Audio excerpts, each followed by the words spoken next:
Oggi siamo qui per preparare un primo piatto molto particolare, un piatto della Carnia che sono i chalsons.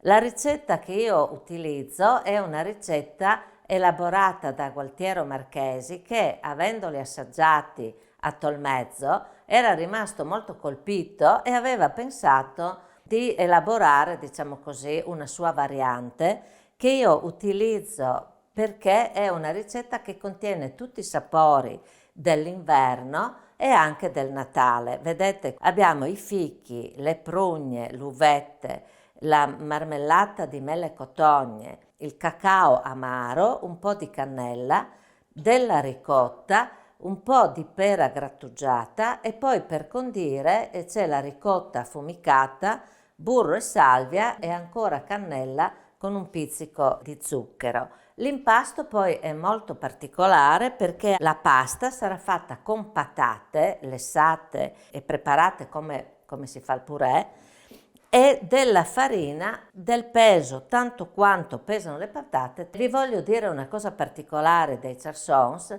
perché la Carnia, voi sapete, è un territorio montuoso che sicuramente non ha questi prodotti che io uso, a parte le mele cotogne e le prugne e le pere, ma nasce questa ricetta anticamente dal fatto che gli uomini della Carnia, i cosiddetti kramars, erano dei venditori ambulanti ante litteram che andavano a Venezia a prendere spezie e prodotti particolari e pregiati dalle navi che arrivavano nel porto di Venezia e poi a piedi con una specie di cassettiera sulle spalle a mo' di zaino portavano queste spezie in giro per l'Europa, in Austria, in Germania, eccetera. Quando rientravano rimaneva qualcosa nel fondo del cassetto, per dire anche la cannella, anche il cacao, eccetera, che le donne provvedevano a raccogliere e da lì è nata l'idea di ripieni dolci salati. In Carnia trovavamo vari tipi di ripieno di charsons, per lo più con erbe aromatiche, e sempre con una base di ricotta e sempre qualche elemento dolce, addirittura biscotti, insomma qualsiasi cosa che le donne avessero in casa. Quindi la varietà di ripieno dei charsons è tante quante sono le famiglie che li preparano. Io ho scelto questa, come vi dicevo, perché ha tutti i sapori dell'inverno, con una nota fresca che è la pera. Adesso, prima di andare a dedicarci al ripieno, cominciamo a lavorare la pasta e quindi sposto questi ingredienti per lasciare spazio alla preparazione della sfoglia che raccoglierà poi questo particolare ripieno. Ecco, siamo ad impastare la pasta per i charsons che, come vedete, ha una base di patata lessata e schiacciata e la farina. Non ha uova, quindi è un impasto che potrebbe benissimo essere utilizzato anche dai vegani, non solo dai vegetariani. Qui ci vuole un po' di un lavoro manuale.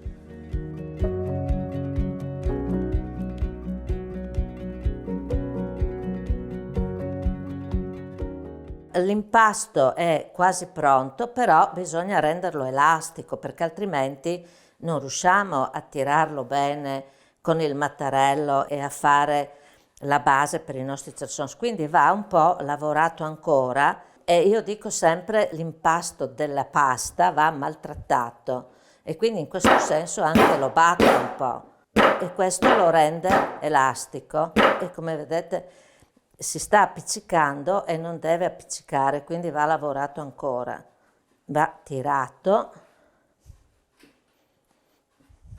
e lavorato bene.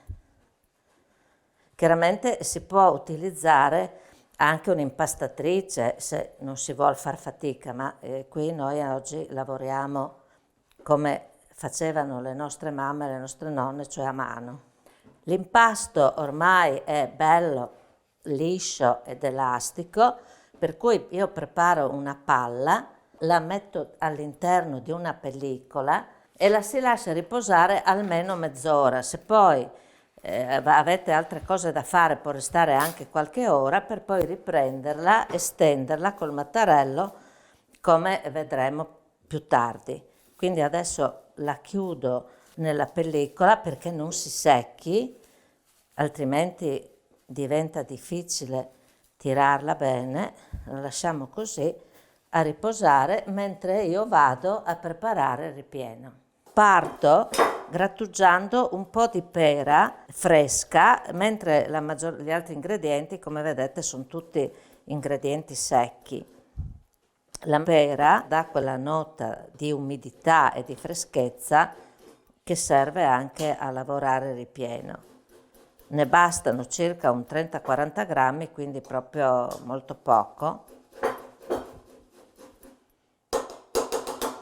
Vado ad aggiungere la marmellata di mele cotogne, un po' di cannella, il cacao amaro, i fichi, le prugne secche e le uvette. Naturalmente ho tutto ben tritato in precedenza. Aggiungo anche la ricotta, che nel mio caso è di capra.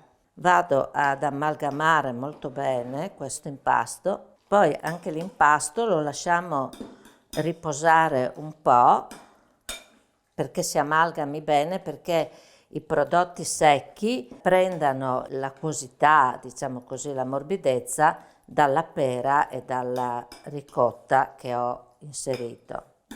Naturalmente il ripieno è molto ricco, quindi ne basterà un pizzico per ogni salson. Adesso è pronto e lo lascio riposare. Ecco qui la pasta dei charsons, come vedete bella elastica, morbida, riposando ha potuto insomma dare questa consistenza. Vado a tirarla come per fare una sfoglia normale di pasta per ripieno.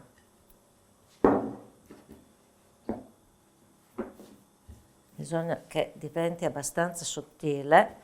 Prendo un altro mattarello che è più grande, apposta per le sfoglie, metto un po' di farina.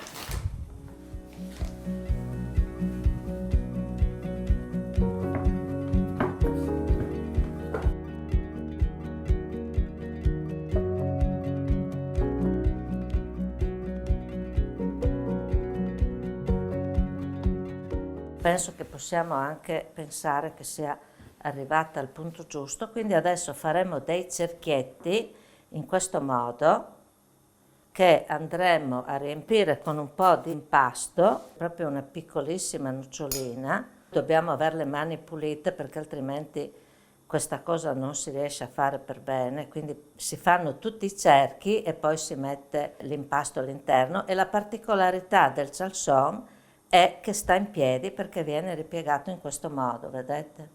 Ecco, adesso noi procediamo a fare tutti i cerchi e a preparare tutta la nostra sfoglia per diverse persone, perché quando nel piatto ci sono 3 o 5 charsons è più che sufficiente perché sono molto sostanziosi. Quindi serve veramente per un pranzo di Natale con tante persone.